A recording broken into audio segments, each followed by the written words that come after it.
there is your man's Joe D and the Pelicans. They have some conversations about Zion. We were just talking about him maybe entering the dunk contest.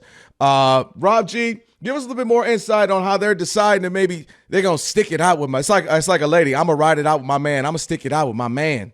Oh, yeah, you're doing it too now. Okay, at least you didn't say it's at the table. You just did a nicer way of asking me to do it, but it's all good. What? I'll read Rob this story too. Are you bothered when I say it's just set wild. the table? It's just crazy. No, seriously, No, because I'll me. say something else. I'll say something else, but you'll still read the story. Yes. I just won't call it setting the table. I'll just say something else. Rob G, you know what? Rob G, guess what? I don't want you to read the story anymore. Get out of here. I read stories every day for a living. You know I'm a news anchor out here in these LA streets. Dang it. I'll do it. Because then I could say, Rob G, can you cut the lawn? Or jeez. Well, I got the quote right here. It went backwards, Rob. It went backwards, sorry, Rob. You didn't get help. back on track. Okay. So Joe Dumars, friend of the show, actually, he's been on a couple of times. Yes. We like Joe. I think he may regret these comments here in a couple of weeks because he spoke to the Times-Picayune, fresh off Zion Williamson getting sued for alleged sexual assault, which is not something to laugh about.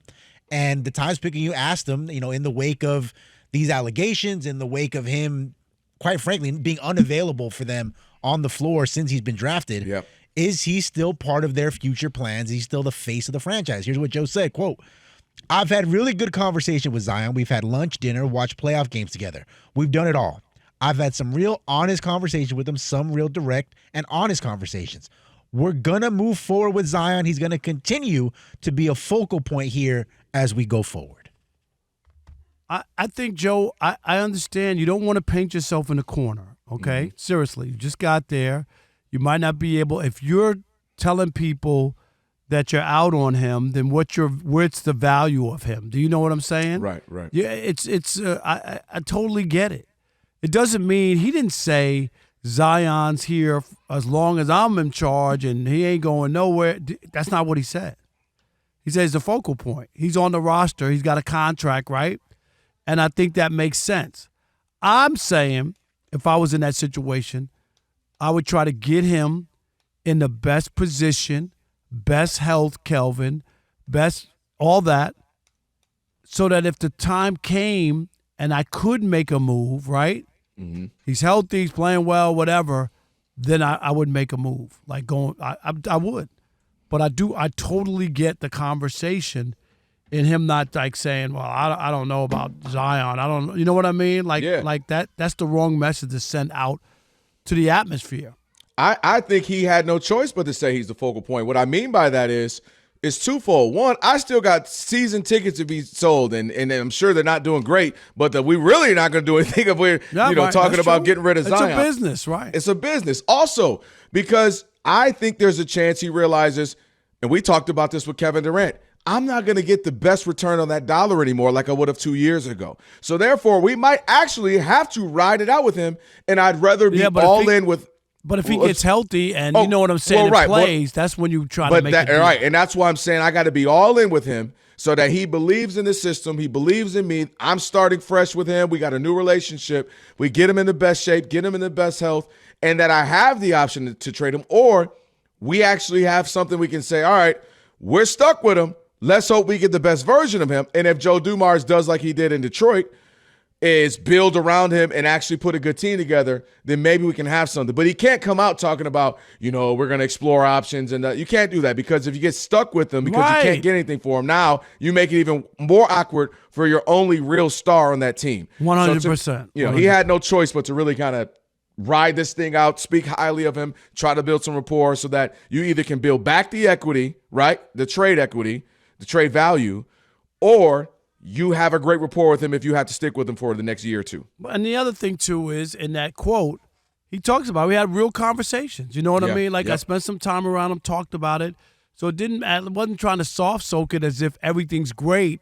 You know what I mean? And there's nothing to talk about. There's something to talk about. And everybody know I've known Joe for a long time when he was a player, when he was ran the Pistons and all that stuff. And the one thing that I always liked about Joe and his approach to being a general manager or running a team president, whatever, exec, is the best part is that Joe's his motto, and I think it's the perfect motto, it's not about being right. It's about getting it right. Do you know what I'm saying? Yeah. And you know this because you're a Pistons fan.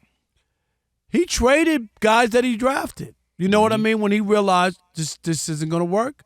When Rick Carlisle came to Detroit as a coach, and Rick Carlisle didn't want Mateen Cleaves, right?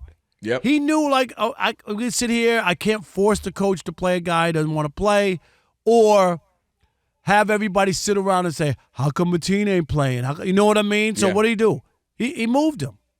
And he was a hometown hero. Right. He had won a championship. The Pistons drafted him, what was it, like 8th or 9th 10th pick? or something like that, But you know what I mean? Like, and they needed a point guard. And they got Chucky Atkins and when the Ben Wallace deal, right? And I think right away, Chucky Atkins was going to be the starting point guard. So right there. Yeah, he was better. He was better Yeah, than but that was my point, is that Joe's mindset on being an executive is a smart one.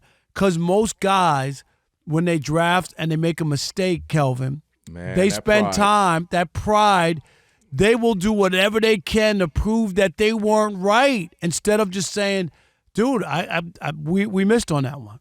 I don't think we see that any more than we do in the NFL. I mean, they get hung up on a quarterback and will ride that thing out just to say, no. He's good. See. He just needed 2 years, 3 years, 4 years. We got it right. And you're starting to see more teams say, he ain't it. Let's move on. Trey Lance, we ain't got to give you 3-4 years. We're going to move on. And pride comes before the fall. And you get a lot of general managers and owners who want to prove that they were right and make sure they're gurus and scouts and draft gurus.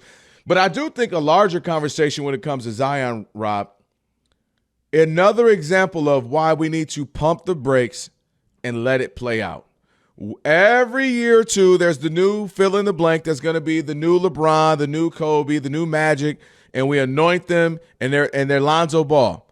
Quality player, but due to injuries or just due to not necessarily, getting it, not that. D'Angelo Russell, very talented player, one-time All-Star.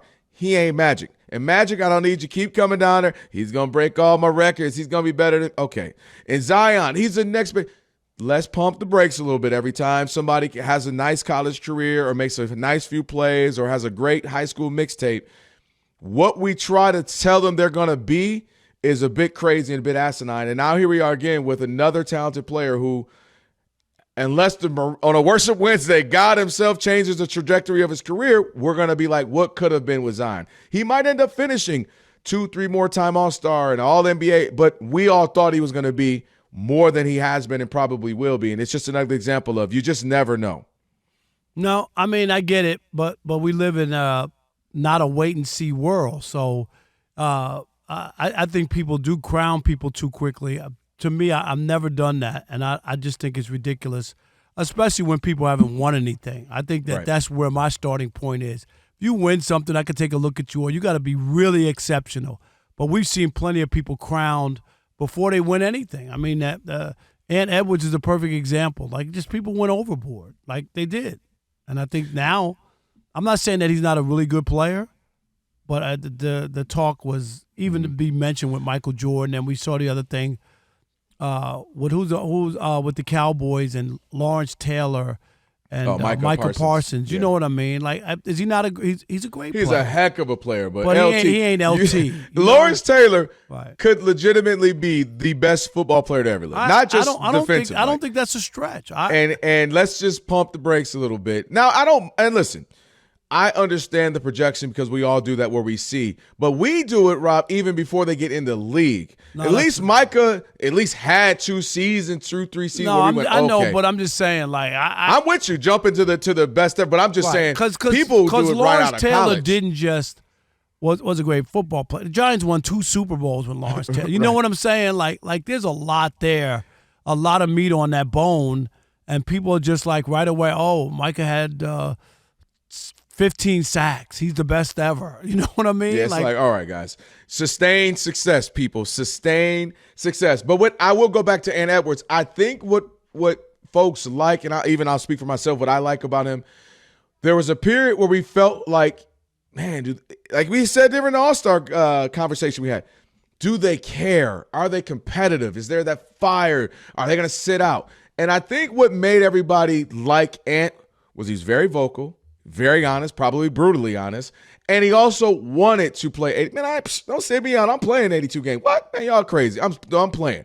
And I'm competing. He's on both sides of the ball defensively, and he talks smack to the elders. And I think he was a picture of that old school. So I don't think, I'll speak for myself on this one, crowning as if he's going to be that X Jordan, fully talented. I think what it was here's a homage to the old school of competitive, talking smack, wants to play both sides of the ball, wants to play 82 games. And I think that's refreshing. Yeah, that is what Michael Jordan is a tall order. Listen, I wish he was light-skinned with an afro or something, or right. Something where he didn't look like him, because the fact I just started rewatching, and shut up in advance, Rob G. You know I'm a sports documentary junkie.